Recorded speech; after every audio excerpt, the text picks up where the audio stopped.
السلام علیکم ویورز، میں آپ کو اپنے چینل پروڈکٹیو مسلم میں خوش آمدید کہتی ہوں۔ ہماری آج کی ویڈیو نبی پاک صلی اللہ علیہ وآلہ وسلم کے جسم اطہر کی چند خصوصی صفات اور حضور نبی کریم صلی اللہ علیہ وسلم کے معجزات پر مشتمل ہے۔ بہت سی صفات حضور پرنور صلی اللہ علیہ وسلم کے بدن مبارک میں ایسے موجود تھے کہ ان سب کا ایک ساتھ اکٹھا پایا جانا اس امر کی دلیل ہے کہ یہ ذات کاملہ ہے۔ آپ کے جسم مبارک کا سایہ نہ تھا، آپ کے بدن مبارک پر مکھی نہ بیٹھتی تھی اور مچھر نہیں کاٹتا تھا،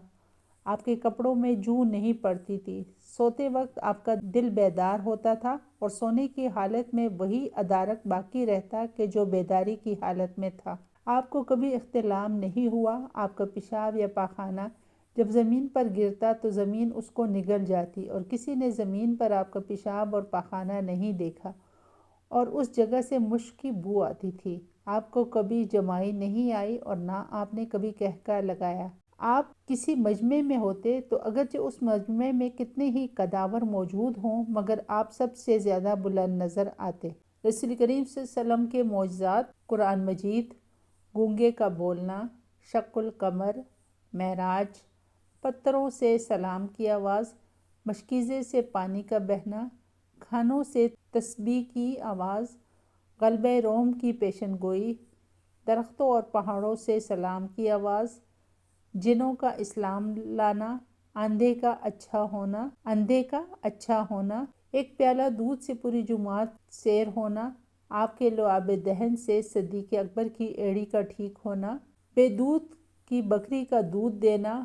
انگلیوں مبارک سے چشمے کا جاری ہونا۔ رحمت للعالمین کے ذریعے ہدایت کا آخری پیغام،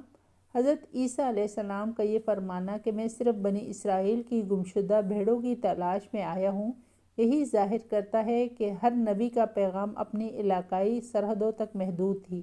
لیکن اللہ کے علم کے لحاظ سے جب انسان احساس، ادارک، اخلاق اور شعور کی منزل کو پہنچ گیا تو اس نے آخری بار عرش سے فرش والوں کے لیے رحمت للعالمین کے ذریعے ہدایت کی رسی مکمل طور پر اتار دی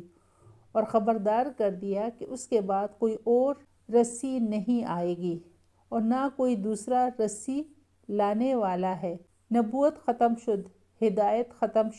ہدایت تمام شد کا واضح اعلان کر دیا گیا۔ جب اپنی پوری جوانی پہ آ گئی دنیا تو زندگی کے لیے آخری پیام آیا۔ حضرت محمد مصطفیٰ دنیا کی تمام گمشدہ بھیڑوں کی تلاش کرنے آئے۔ آپ کے بعد اب آپ کی امت، جس کو اللہ نے خیر الامت اور امت وسط کے خطابات سے نوازا ہے۔ اللہ حافظ۔